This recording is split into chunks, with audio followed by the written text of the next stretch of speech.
saludar al maestro Ricardo Sevilla, a quien tengo primero que siempre ofrecerle una disculpa. Me he extendido mucho en este contexto para darle la bienvenida, porque hay tanto material, pero sé que él me entiende. El maestro Ricardo Sevilla es periodista independiente, escritor, columnista del diario Basta y orgullosamente miembro de esta familia sin censura, porque él le va a venir a poner la cereza a este pastel que acabo de poner sobre la mesa. Más de 20 portadas de medios de comunicación hicieron su habitual nado sincronizado a favor de los, iba a decir de los malandros, pero luego se ofenden. Iba a decir de los racistas, pero luego se ofenden. Iba a decir de los clasistas, pero también se ofenden. Iba a decir de los cretinos, pero digamos de los participantes y organizadores de la marcha. Y obviamente nos tiene que hablar de José Woldenberg, el que fuera presidente del Instituto Federal Electoral, maestro sensei del hoy consejero presidente del Instituto Nacional Electoral, Lorenzo Córdoba, porque hay que recordar qué significa esa finísima persona. Ya se nos olvidó que en algún momento se vendió el padrón electoral y terminó en manos peligrosas. ¿Cuál es el papel que jugó José Woldenberg en ese acontecimiento extraño, por decir algo? Mi querido Ricardo Sevilla, te saludo con mucho gusto. Buenos días, maestro. Buen día, querido Vicente, público memorioso, y sí, orgullosamente de formar parte de la familia sin censura, aunque se enojen los bots que todavía están ahí dando pataleos en las redes sociales. Aquí estamos en este medio de comunicación libre como el viento. No les digas racistas, no les digas clasistas, querido Vicente, diles luchadores sociales, como le gusta a Claudio X González que lo denominen, y es que son epígonos de Claudio X González, este sujeto que ya lo vimos en un video ayer que circuló en redes sociales, despreciando, desdeñando a una persona, a un adulto mayor que se acercó ahí para pedirle ayuda y le dijo, ahí te va una nadita, queriendo decir una lanita. Le dio un billete de 200 pesitos este personaje abyecto. Y es que a Claudio X González jamás le ha interesado defender el bienestar gremial y multitudinario. No, lo que a Claudio y a la élite que representa siempre le ha interesado es una sociedad sin oposición. Y esta élite no quiere oposición, Vicente, porque la oposición significa un peligro para sus privilegios. Pero ¿sabes qué? En el fondo, ellos saben perfectamente que esta élite es la auténtica amenaza, y lo es porque una clase social empeñada, obstinada en perpetuar sus privilegios es definitivamente y a todas luces un peligro para México. Desde luego que ellos no lo reconocerán, desde luego que la élite lo negará. Gustavo de Hoyos y Claudio, el dúo dinámico de los fideicomisos, dirán que sí les importa el pueblo, dirán que sí les interesa defender a la población, pero no es así. Ellos van por todos los foros fifís diciendo que son defensores de la democracia, pero esas son solo palabras, o en el peor de los casos, palabrería hueca y superficial que intenta encubrir sus más lóbregos intereses, y sus intereses, Vicente, son tan claros como sanguinarios: seguir sangrando el presupuesto, seguir entregando obra pública por adjudicación directa, seguir endeudando al país y despilfarrar los recursos de la nación. Por más que ayer en los medios de comunicación corporativos hayan sacado más de 20 portadas dedicadas a la marcha en defensa del INE que está usted viendo en este momento en su pantalla, el pueblo no se chupa el dedo. El pueblo sabe perfectamente quiénes son los dueños de estos medios de desinformación. El pueblo sabe que no hay interés en develar reportajes de investigación. El pueblo sabe que detrás de esas portadas se ha invertido muchísimo dinero. Ya vimos cuánto cobran en Eje Central de Raimundo Rivapalacio, aquí se los pusimos. Ya vimos cuánto cobran en el Animal Político de Daniel Moreno Chávez, aquí le dimos los datos duros. Dinero que quién sabe, en una de esas, querido Vicente, podría haber venido del erario.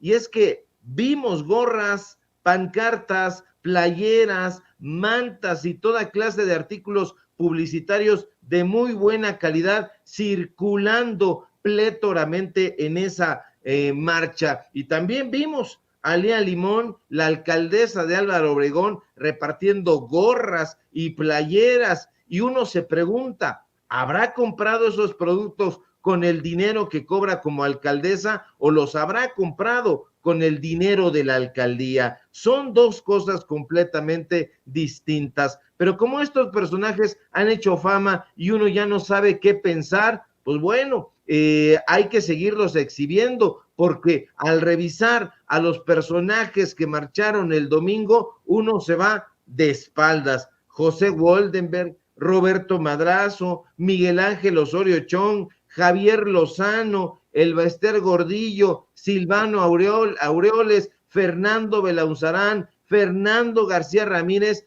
Caray, uno diría que se reunió ahí el Dream Team de la corrupción, la crema innata de los traidores a la patria, pero los columnistas de los medios de comunicación corporativos no hacen mención de la biografía de ninguno de estos tranzas, de estos trácalas, de estos racistas. Nadie habla de Pepe Woldenberg, este sujeto que actualmente es proveedor del Tribunal Electoral del Poder Judicial de la Federación, este personaje que fue puesto en ese cargo durante el priato, que lo soportaron ahí Carlos Salinas de Gortari, Ernesto Zedillo, este personaje que fue amigo de Fernando Gutiérrez Barrios, el primer presidente, consejero presidente del desaparecido IFE, transmutado ahora a Instituto Nacional Electoral. Quien no sepa, quien no recuerde la biografía de Fernando Gutiérrez Barrios,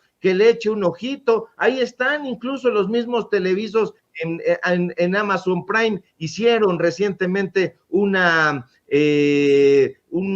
especie de serie sobre Fernando Gutiérrez Barrios. Entonces, échenle un ojito y se van a dar cuenta quién era de los amigos de Pepe Woldenberg. Pepe Woldenberg, este personaje que se dejó, como bien mencionaste al principio, robar el padrón electoral y que contenía nada más ni nada menos que los datos personales de 58 millones de votantes mexicanos y mexicanas, y que de pronto fue a parar a una empresa estadounidense, a la empresa Choice Point. Ese es Pepe Woldenberg, ese personaje que el domingo dijo, no vamos a permitir que el padrón electoral se traslade a otras instituciones. Imagínate el descaro. No van a permitir que se traslade, claro, pero si hay $250,000 de por medio, puede ser que sí, que fue lo que costó esa transición de los datos de los votantes a Choice Point.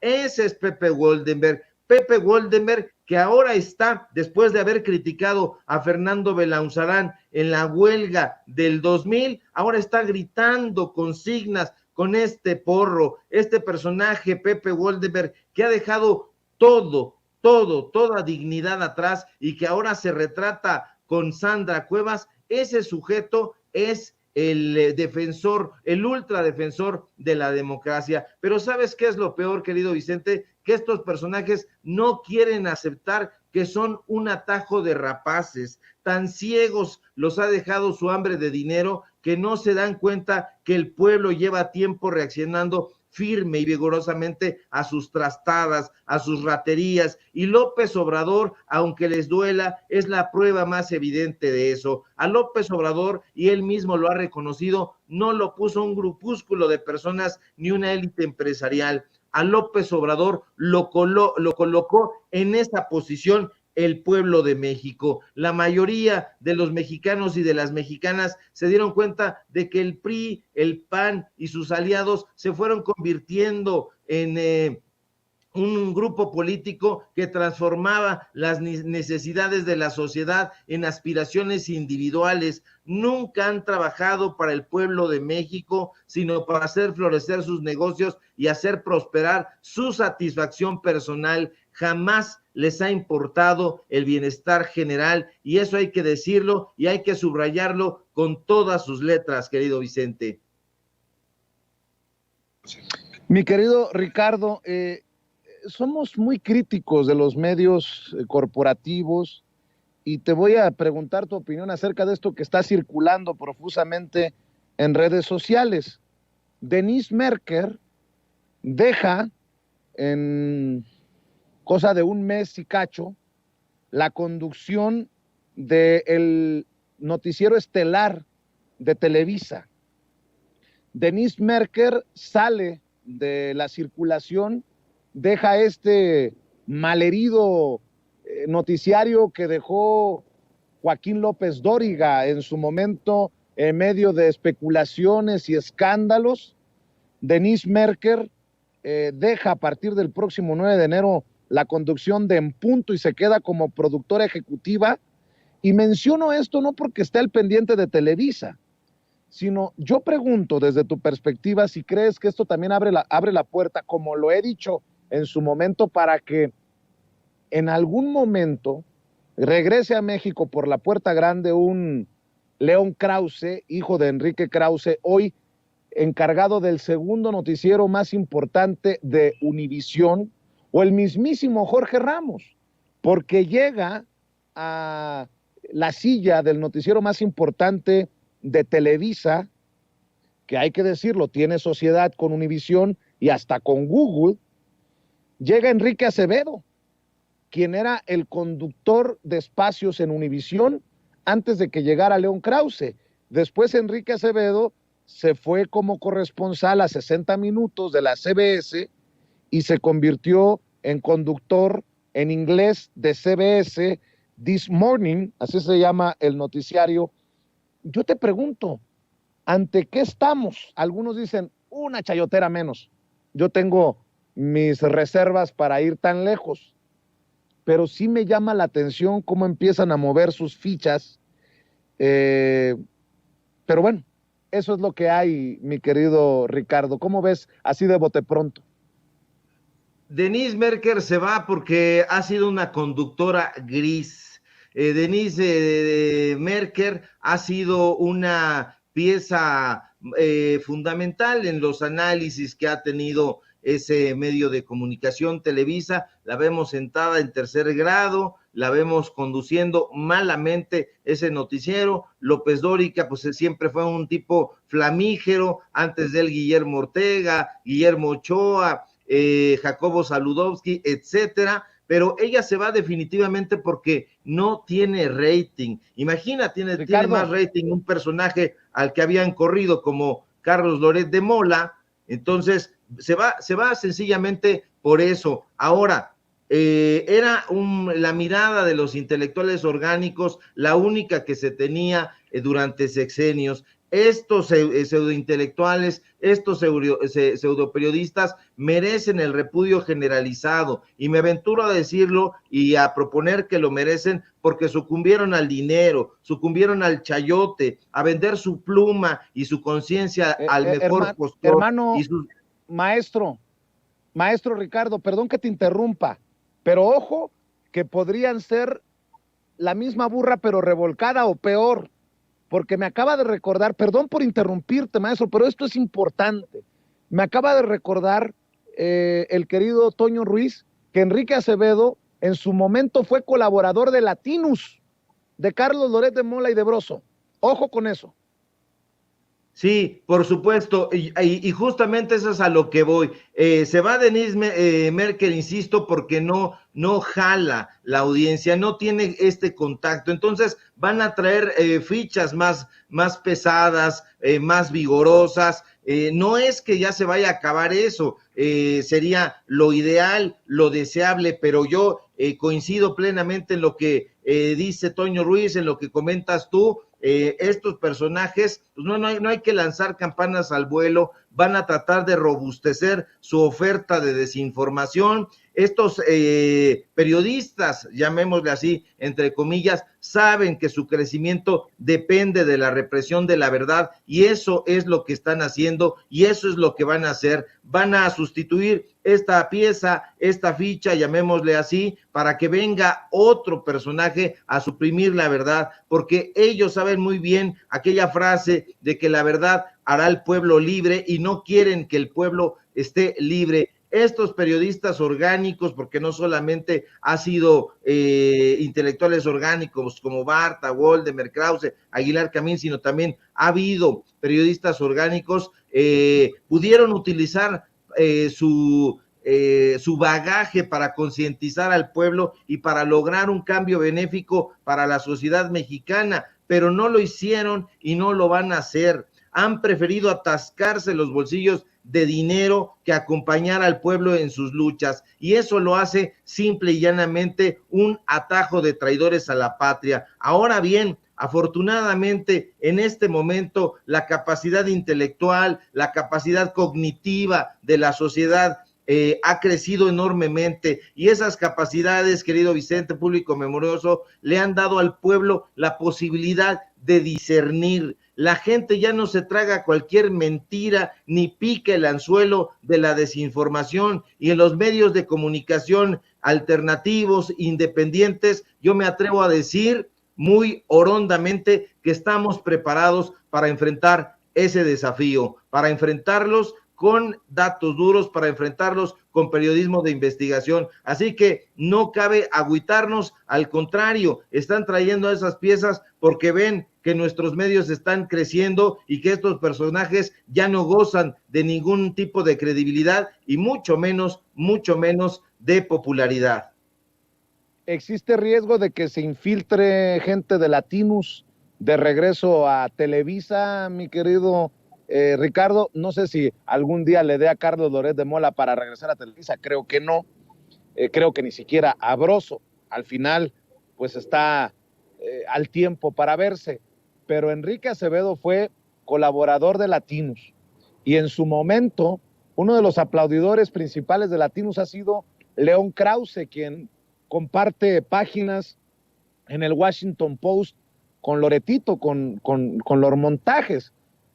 Y ante esas posibilidades estamos, por estas sociedades que están haciendo Televisa, Univisión, ahora en más, junto a Google, mi querido Ricardo. O sea, no es poca cosa. Yo sé que me van a decir, oye, Vicente, no le des vuelo a esto, no les des publicidad. No, es estar señalando qué personajes están al frente de estos espacios, que son los que gozan de todo el presupuesto, de las empresas que reciben la mayor cantidad de millones todavía del presupuesto de publicidad oficial del gobierno de la República. Así que creo que es de interés público hablar, ¿no?, de esto. Por supuesto, no es menor, como tú bien apuntas, querido Vicente. Hay que estar muy alertas y hay que prevenir al público, a las audiencias. ¿Cuál es la biografía de estos personajes? Pregunta si hay posibilidades de que regresen de manera encubierta, infiltrada, personajes de Carlos Loret de Mola a ese medio de comunicación de Latinos. Por supuesto que sí. Hay que recordar que este personaje que hace los reportajes especiales para Latinos formaba parte hasta hace unos meses de Televisa. No tiene mucho de haberse incorporado a Latinos. Entonces ahí tienen un comercio intelectual, un comercio periodístico, un comercio informativo todavía muy abierto. Es muy probable que no regrese Carlos Loret de Mola, como tú bien apuntas, pero hay posibilidades infinitas de que se hagan trabajos aliados, de que se siga trabajando, y sobre todo ya hacia el final del sexenio. Hay que recordar que ahora Televisa pues está muy callado, tal como está callada su corresponsal en las mañaneras, pero Televisa siempre va bailando y apostando a los que considera los mejores posicionados. Ahora está un poco callada porque está jugando a que está más o menos con el presidente López Obrador, pero no es así. Entonces, hacia el final del sexenio se van a robustecer las críticas y vamos a ver hacia qué lado tienden, pero es muy probable que vayan a tender siempre hacia los grandes corporativos, hacia los que digan los empresarios, porque a ese son siempre han bailado. Entonces yo coincido plenamente contigo, hay que estar muy atentos, no se trata de darle vuelo a esto, sino de alertar. Denise Merker se va, pero no se va porque ellos estén pensando en languidecer ese proyecto, sino al contrario, en robustecerlo, y este robustecimiento para ellos significa más desinformación, más fake news, más montajes y todo lo que estila el periodismo corporativo. Nada más por no dejar y para cerrar, mi querido Ricardo Sevilla, el periódico El País ha publicado hace unos minutos esto sobre el caso de Televisa. Hace declaraciones Enrique Acevedo, el que ocupará la silla grande que dejó en su momento López Dóriga, que en su momento dejó Saludowski y que está dejando Denise Merker. Dice Enrique Acevedo, el periodismo en México tiende a ser oficialista. Me gustaría escuchar más a las personas afectadas por las decisiones oficiales. Desde ahí, ojo, que se viene la cargada contra el gobierno. ¿Oficialista? ¿De qué me habla? Si en Televisa están los Leo Zuckerman, los Raimundo Rivapalacio. ¿De qué me habla Enrique Acevedo? Dicen en el periódico El País, Enrique Acevedo se encargará desde el 9 de enero del principal informativo de Televisa, una de las cadenas en español más grandes del mundo, a sus 44 años. Dice este periodista mexicoamericano que la oferta le llegó por sorpresa. Desde Miami, donde vive, cuenta que estaba concentrado desde hace años en hacer periodismo en inglés para CBS como el primer corresponsal latino del prestigioso 60 Minutos. El ofrecimiento que le hicieron no es de los que se pueda dejar pasar fácilmente. El de las 22:30 es el noticiero más visto de la televisión abierta en México, con emisiones que promedian los 8 millones de espectadores cada noche según la empresa. El espacio fue considerado por décadas como un altavoz del poder y una herramienta de control y golpe a la oposición, un papel que ha tratado de cambiarse desde hace años. Acevedo comenzó su trayectoria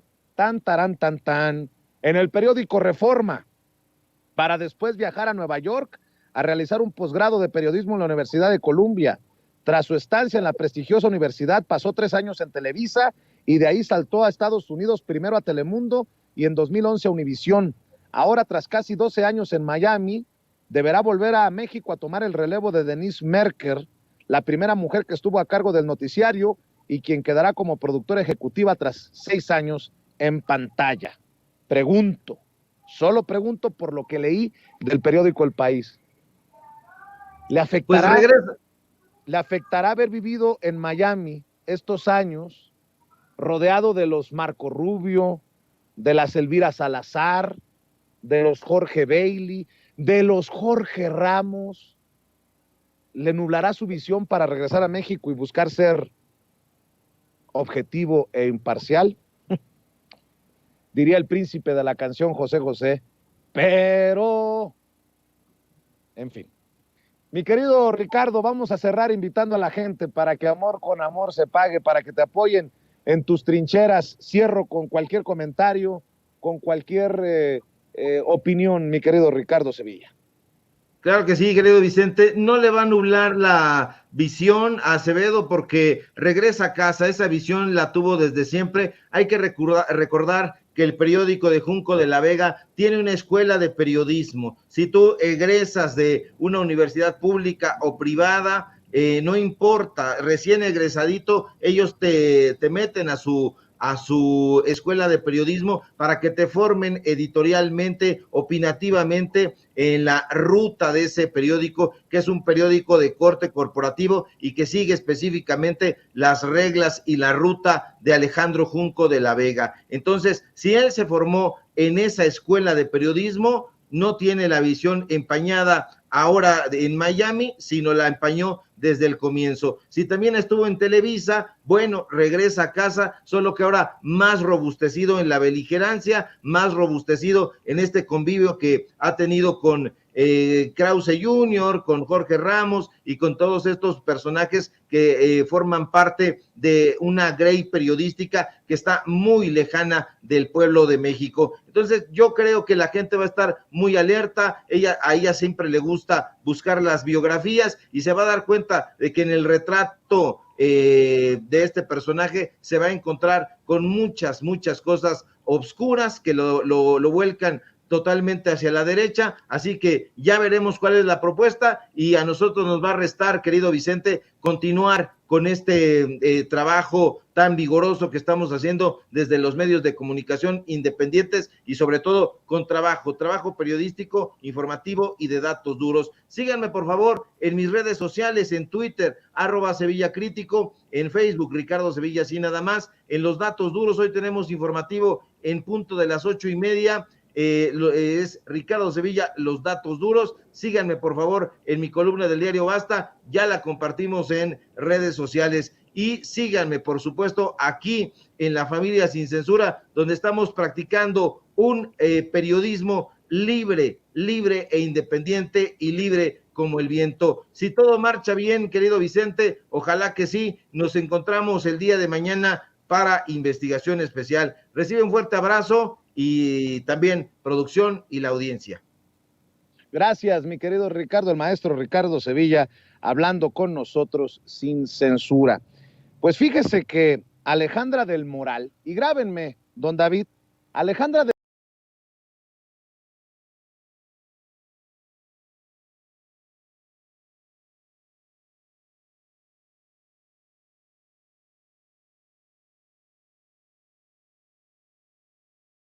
saludar con muchísimo gusto al periodista independiente, coordinador de Regeneración y colaborador de Polemón, al querido Jorge Gómez Naredo. Querido Jorge, ¿cómo te va?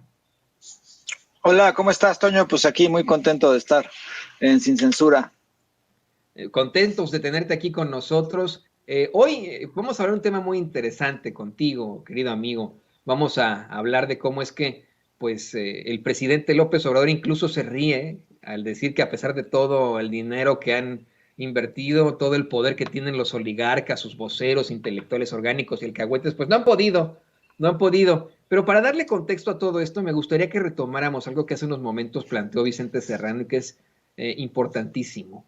Fíjate cómo es que la priista Alejandra del Moral le da a conocer al defensor de los malandros, Ciro Gómez Leiva, que no va a estar fácil construir una alianza con el PAN y con el resto de los partidos de oposición, esto en contra de la maestra Delfina Gómez, ahora que bueno, pues sería uno de los últimos pilares o baluartes que tendría el PRI a defender, el Estado de México y por supuesto Coahuila. Y esto es interesante con esa encuesta que señala pues el periódico El Financiero, en el que ponen a una Delfina Gómez por arriba de sus adversarios, pero en la que se ve claramente que si unieran fuerzas Alejandra del Moral y Enrique Vargas, sí podrían enfrentarse a Delfina Gómez. Me gustaría muchísimo que comenzáramos con este análisis, si nos lo permites, cómo es que pues en todo caso se necesita de alianzas por parte de la oposición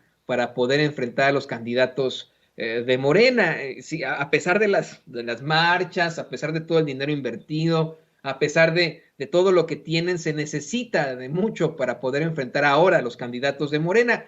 Perdón que te insista con esto, hace un par de semanas aquí nos lo planteaba Paco Cruz, el periodista y escritor, cómo es que hay toda una maquinaria ahí en el Estado de México, ya ni siquiera de la dirigencia del PRI, porque ya ves que se divide en varias logias, sino del muy cuestionable y oscuro Grupo Atlacomulco, mejor conocido como Atracomucho. Cómo es que es un grupo que está presidido desde España por el expresidente Enrique Peña Nieto, y pues que no darán su brazo a torcer con tal de que quede precisamente Alejandra del Moral como la gobernadora. ¿Qué opinas de esto, querido amigo? Sí, mira, es muy interesante todo lo que está comenzando a suceder en relación a la elección del Estado de México, que me parece que es siempre ha sido una elección muy importante en todos los sentidos. Es una elección que es un año antes de la elección presidencial, es la elección en uno de los estados, o más bien en el estado que tiene la mayor cantidad de personas registradas en la lista de votación. Es el Estado de México, que está muy relacionado con la Ciudad de México en muchísimos sentidos. Entonces es una elección fundamental y además es un estado que ha sido gobernado siempre por el Partido Revolucionario Institucional y ha sido gobernado también por un grupo muy específico que pues es el grupo Atlacomulco y que tiene pues una historia muy ruin en muchísimos sentidos. Y por supuesto que ese grupo no va o no quiere dejar pues que gobierne Morena el Estado de México, por todo lo que implica, porque por el control territorial, por el presupuesto especialmente, por fin. Y además, pues prácticamente ya es uno de los pocos estados que le queda al PRI. Entonces, por supuesto que el PRI solo en este momento, con la presidencia de Andrés Manuel, con todo lo que se ha hecho en Morena en muchísimas entidades, pues no puede solo. Entonces, pues ahí hay una cuestión que tiene que ver con esta alianza que sí, que no, que hay que debatir. Por supuesto que el PRI no va a querer dejarle todo el pastel o una parte del pastel al PRI, al PAN y al PRD, pero bueno, pues ahí está la importancia. Ahora, lo que yo estoy comenzando a ver es, como lo señala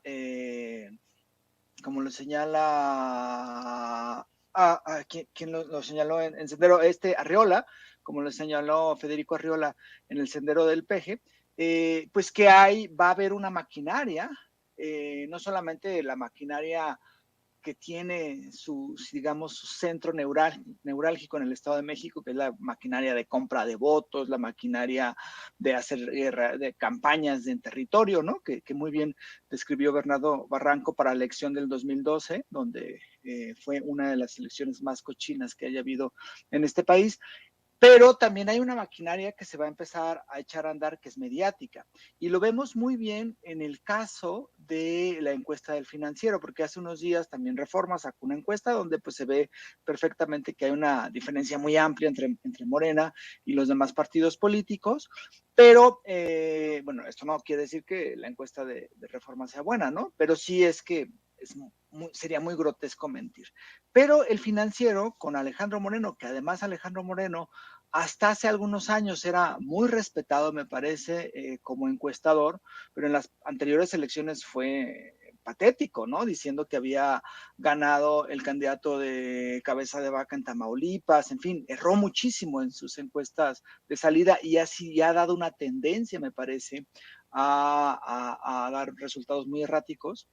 Pues ahora hace una encuesta donde pues ahora sí que hacen una maroma, porque dicen, sin candidatos, va por México, supera por primera vez a Morena en el Estado de México, encuesta del Financiero, ¿no? Y entonces juntan las percepciones de los tres partidos, así, y entonces dicen, no, pues entonces va a ganar la alianza, entonces si se alían van a ganar los partidos de oposición en el Estado de México, lo cual en esa misma encuesta pues se ve que todavía hay una gran diferencia de votos en cuanto de percepción de quién va a votar, en cuanto a la maestra Delfina y los demás y los posibles candidatos si fueran en alianza del PAN, PRI y PRD.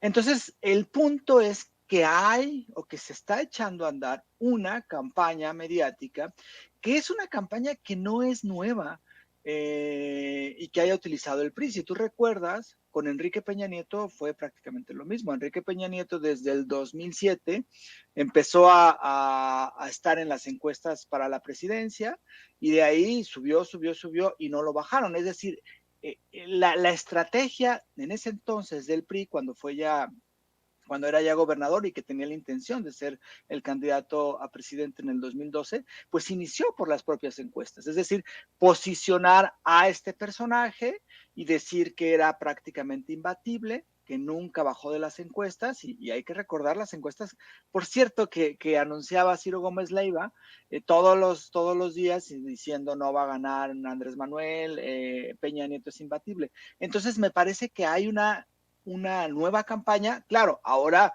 parte, ¿no? Desde abajo, pero es esta cuestión de que va ganando fuerza, entonces se está cerrando la elección. Y me parece que esa va a ser la apuesta discursiva de la oposición, y me parece también que los medios van a participar no solamente con guerra sucia, con información sesgada, con tergiversación, sino que van a participar también con esta cuestión de las encuestas y dar la percepción de que la elección se está cerrando, de que Morena va como en debacle, de que incluso la marcha que sucedió el domingo va a ser un parteaguas en la historia de la 4T, y entonces a partir de ahí se va a ir desmoronando todo. Y creo que es parte de la estrategia que vamos a ver en el Estado de México mediática, además de la estrategia que van a tener en territorio, que es pues esta maquinaria que todavía sigue teniendo el PRI en el Estado de México, para operar una elección donde busquen por todos los medios posibles impedir que la maestra Delfina Gómez gane la gubernatura de esa entidad. Si me lo permites, considero que ya despertaron a los monstruos, ya revivieron a los muertos, ya hicieron este tipo de situaciones desde antes. Y le pido a don David que nos grabe. No sé si viste un hilo publicado recientemente por Porfirio Muñoz Ledo. Mire, querido público consentidor, sigue hundiéndose él solo, Porfirio Muñoz Ledo. Ahora salió a exigir la renuncia de López Obrador otra vez, atribuyéndole perturbaciones psicológicas graves, híjole.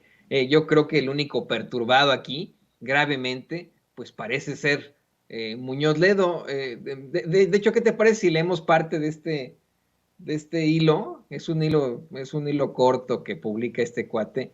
Dice: la ciudadanía mexicana ha decidido defender al INE México y retomar la transición democrática. El presidente reaccionó con incoherencias e injurias desorbitadas, reveladoras de perturbaciones psicológicas graves. Debe renunciar conforme al artículo 86 constitucional. Vamos a exigirlo todos y en todas partes, dice Porfirio Muñoz Ledo.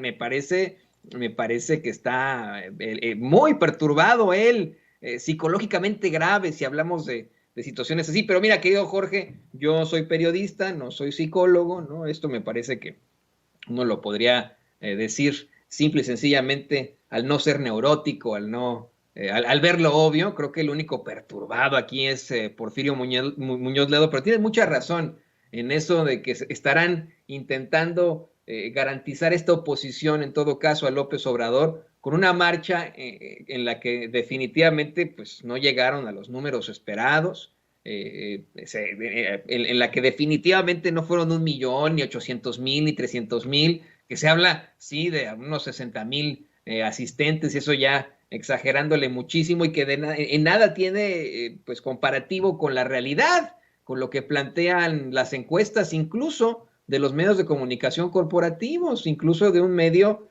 una empresa demoscópica aquí en los Estados Unidos llamada Morning Consult, que le sigue dando a López Obrador aproximadamente el 70% de la aprobación del pueblo, y lo sigue estableciendo como el segundo líder a nivel mundial de mayor aprobación. Pero bueno, tenemos a políticos que hablan y acusan de lo que ellos son víctimas. Yo creo que el pobre Porfirio Muñoz Ledo es víctima, en efecto, de una perturbación psicológica grave. No sé qué opines tú, querido Jorge. Sí, leí el mensaje ayer de Porfirio Muñoz Ledo, lo cual me parece un exceso completo, y además pues hacer referencia al artículo 86 constitucional es absurdo, ¿no? Ahora, yo creo que eso ya demuestra mucho la decadencia de Muñoz Ledo, que hay que recordar que Muñoz Ledo pues fue durante muchos años un priista, fue dirigente, si no mal recuerdo, del PRI. Cuando hay este rompimiento entre el PRI neoliberal, ¿no?, que representaba Miguel de la Madrid, y por otro lado la corriente nacionalista, él pues salió junto con Cuauhtémoc Cárdenas, y pues ahí se granjeó, ¿no?, muchísimas simpatías, además de que pues siempre fue y ha sido una persona muy inteligente y muy perspicaz y con muchísimo conocimiento. Pero bueno, después de esta lucha hay una división con Cuauhtémoc y cuando gana Fox, pues él se va de embajador a la Unión Europea, es decir, gana la derecha y él pues agarra, ¿no? Toma un cargo. Entonces eso es una gran decepción. Bueno, no sé si era gran decepción, pero sí lo describió, ¿no? De cuerpo entero. Eso también motivó que muchísima gente de izquierda, de la gente que seguía a Cuauhtémoc Cárdenas y la gente que comenzó a seguir a Andrés Manuel, pues lo rechazara y él regresa y trata de unirse al movimiento López Obradorista. En 2006 recuerdo que en una asamblea ante un zócalo lleno, a él le gritan fuera, fuera, fuera cuando Andrés Manuel la anuncia como uno de los oradores. Prácticamente no pudo dar su discurso porque la gente lo abuchó y lo sacó. Y después, pues ahí participa, llega, por ejemplo, a la diputación, lo más reciente hace unos años, ya no es, pero pues se ve como lo que es, ¿no? O sea, un personaje que ya me parece que está en un momento en donde ya pues hay un desvarío con lo que él está planteando. Pero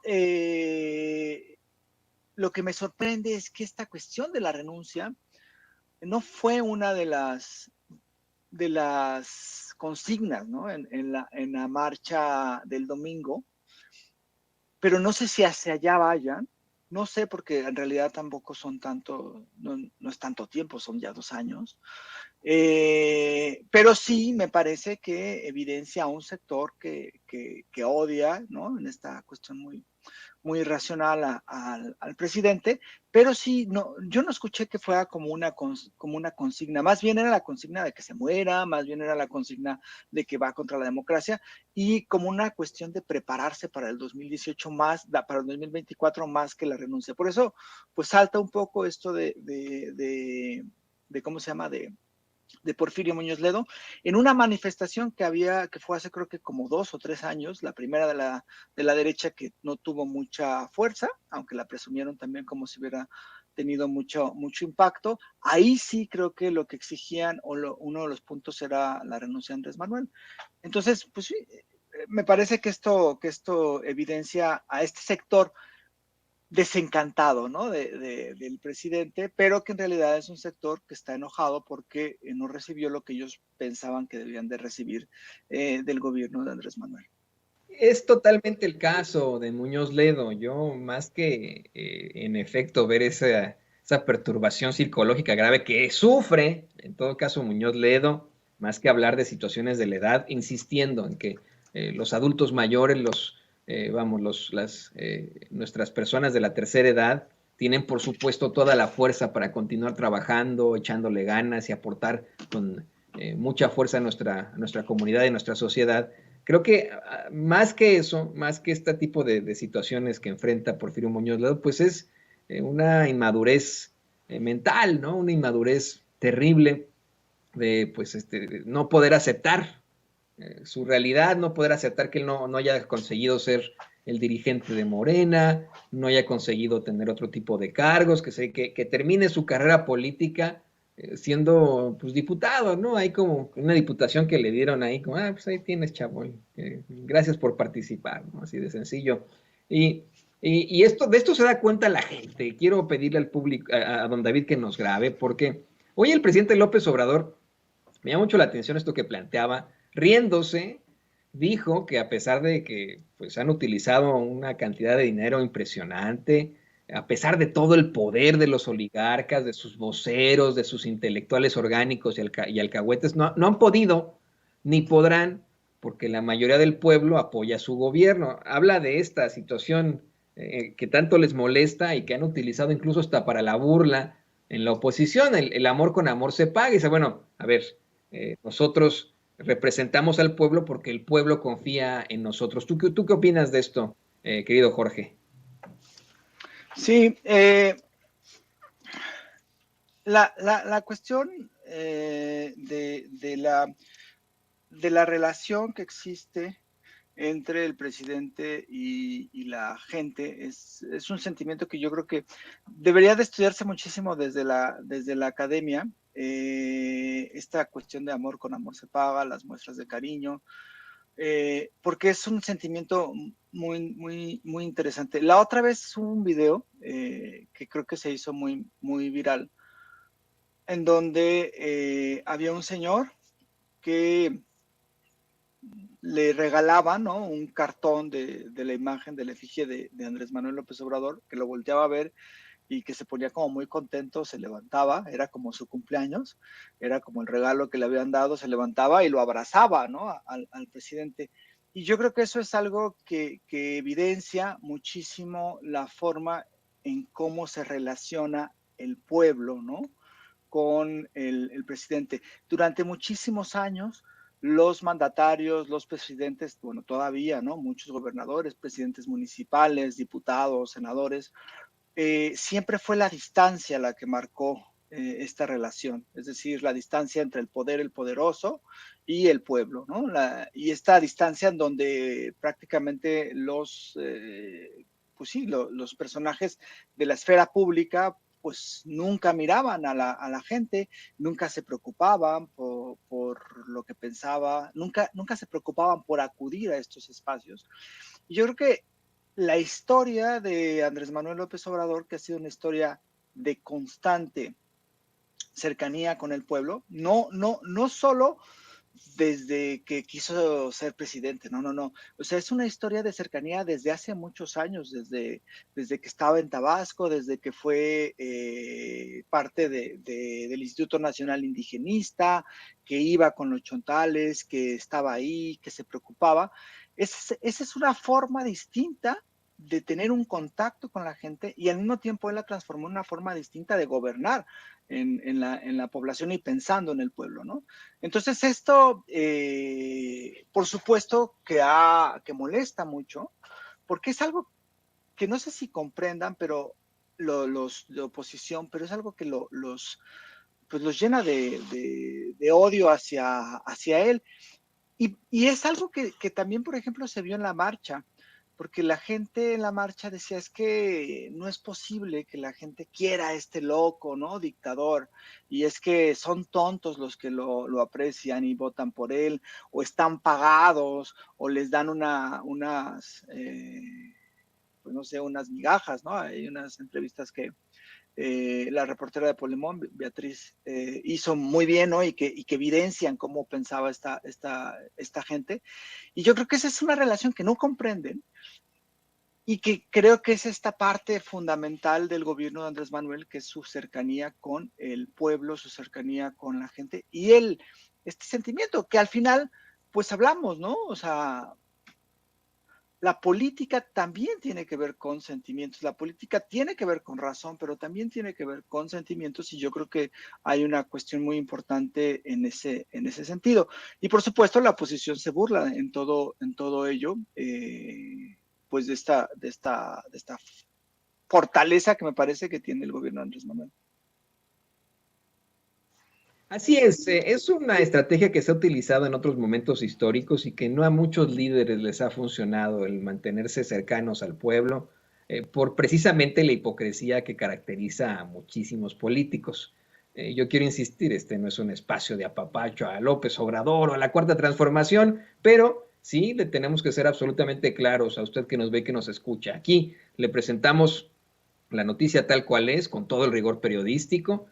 Buscamos llevar a la verdad con justicia, pero nuestros comentarios son subjetivos y están cargados de ideología. Nosotros, por supuesto, que tenemos ideología y se vale en el periodismo. Se vale muchísimo el periodismo militante. De otra forma, no se podría, pues vamos, contar con serios procesos históricos de México y del mundo. Por eso yo lo digo con todas sus letras. Hay una diferencia absoluta entre el político de carrera, ese político al que estamos acostumbrados, y Andrés Manuel López Obrador. Es un personaje que, aunque les duela mucho, yo me sostengo en lo que digo, pues ningún periodista, ni los que lo odian, como Carlos Loret de Mola, le han podido encontrar, pero mire, ni un ápice de corrupción, así de sencillo, y que en efecto pues hace lo que dice, ¿no? En efecto trae una cartera con 20 pesos en la cartera, no trae tarjetas de crédito, dice que nunca ha tenido una, todo se lo administra la esposa, a mí también, no vaya a estar, mi esposa también me administra todo,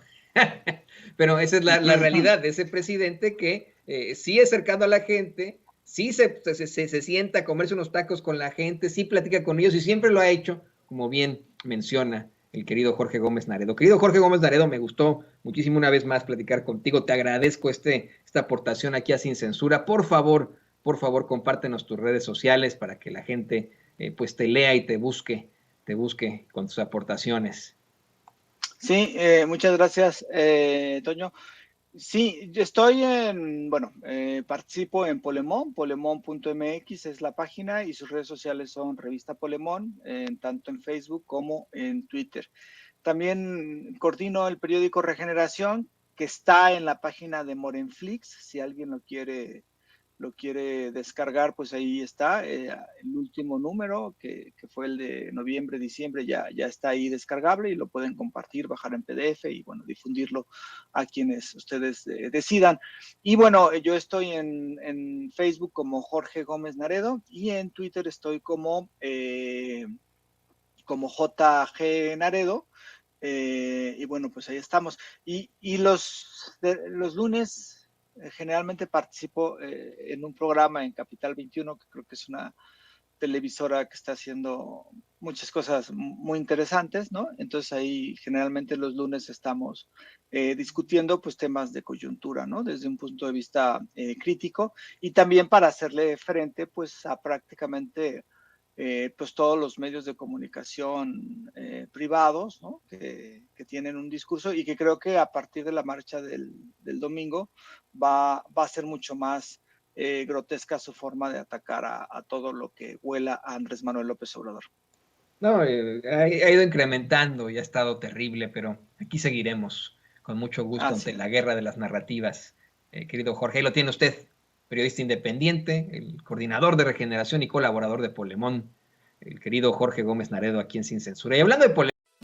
Amigos, amigas, regresamos en breve, pero mientras seguimos hablando sin pelos en la lengua, sin censura, usted puede suscribirse a nuestros 3 principales canales en YouTube. Sin Censura Media, en donde tenemos más de 1.600.000 suscriptores, Sin Censura TV, en donde tenemos más de 1 millón de suscriptores, y en Sin Censura Presenta, en donde queremos llegar muy pronto a los 100,000 suscriptores. Si usted ya está inscrito en Sin Censura Media, suscríbase en Sin Censura TV. Si ya está suscrito en Sin Censura TV y Sin Censura Media, suscríbase a Sin Censura Presenta. Recuerde que es gratis, no tiene que sacar un solo centavo de su bolsillo para apoyarnos. Dele clic en la campanita para que los señores y señoras de YouTube envíen las notificaciones cuando estemos transmitiendo en vivo y en directo o estemos subiendo videos. También nos puede seguir en Twitter en @Vicente Serrano y hasta en Instagram. Ojo, también estamos en Instagram. Son nuestras redes sociales y con el apoyo de ustedes seguimos creciendo, porque con ustedes todo, sin ustedes nada.